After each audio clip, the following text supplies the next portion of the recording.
So now it is installing. You have to wait until finish installing.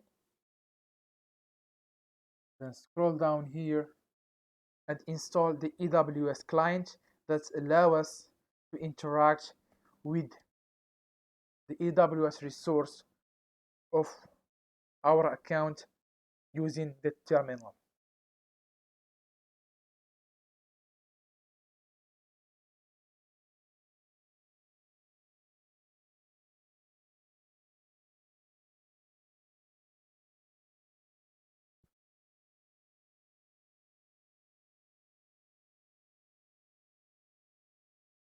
So if clear, I type sudo service could deploy agent status.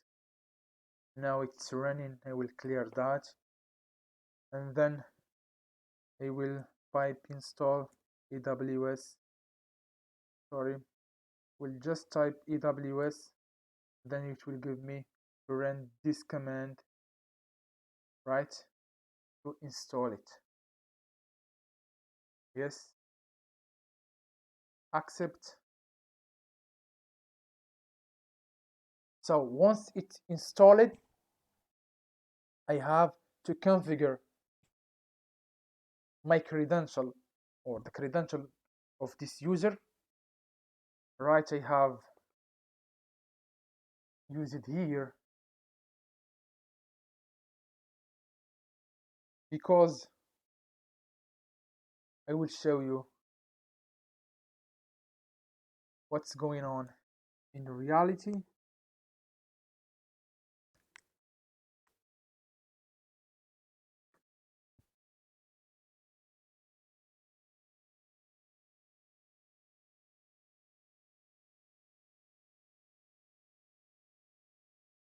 So if we want to interact with any AWS resource, it told me that you can configure credential by running AWS configure.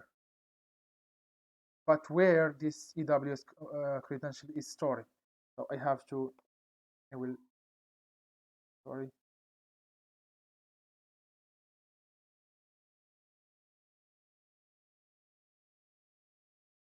copy that. I have to run AWS configure,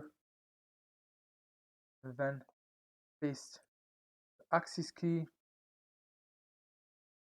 and then have to close this, and then the secret access key, right, and then the region that is US West 2, that is here, US West 2, and for the format JSON. So if we get in AWS ls, then cat config, I have the region, and if I try to cut credentials, this is the credential they have entered earlier. So now if I try to interact with my AWS resource, I have no resource yet.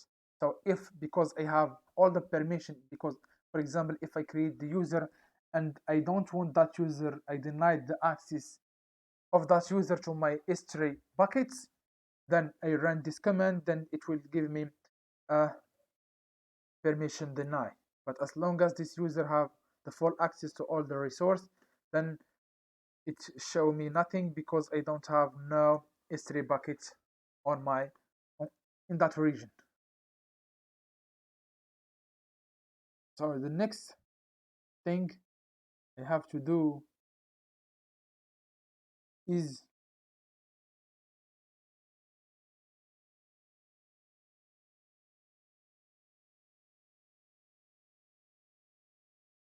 to register my VM on my AWS code deploy. So if I come to code deploy here, I have no instance registered, right?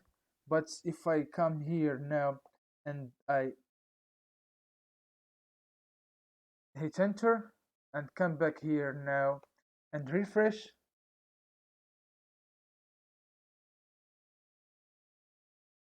So as you can see, that new instance is registered.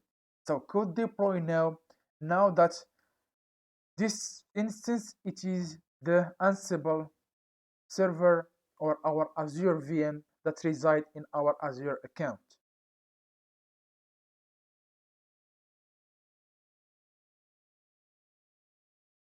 And here you can run this command if you want to deregister that VM. So the next step now is to create our Kubernetes cluster and our pipeline, right? So we can create our CI/CD pipeline of our React.js application.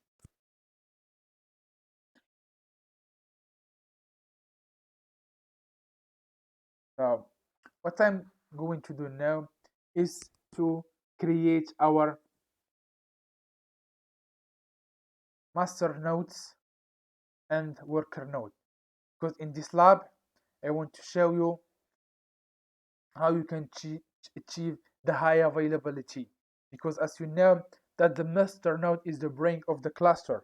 If you lose, if the master node is break it down, so you will lose the control over your Kubernetes cluster. So for that we have to create two instances. So if one shut it down, then we can have another one.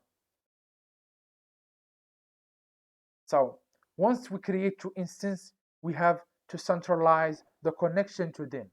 For that we have to use the load balancer. This load balancer will distribute the traffic across the two instances via using the health check. So every time this HA proxy or our load balancer will check the health of our master node via sending a ping to the machine, sorry, not to the instance, to the 6443 port. So every time it will check whether if any instance is healthy or unhealthy. So for the HCD cluster, I will not cover it in this lab. All what I cover is to create two master nodes, right? And they will create this HCD in the same master nodes, not in a separate environment.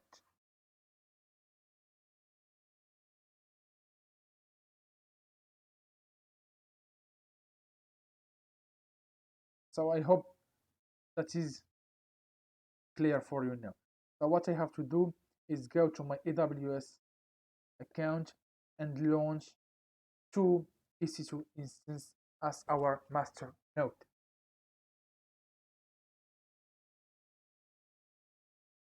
So I will launch my instance, but before that, let me create a new private network. So go to my VPC, go to subnets, and then create subnet. I want it to be in my VPC. We'll call it private subnet 2. On my second, which will have 10.10.10.0.24, and then click on create.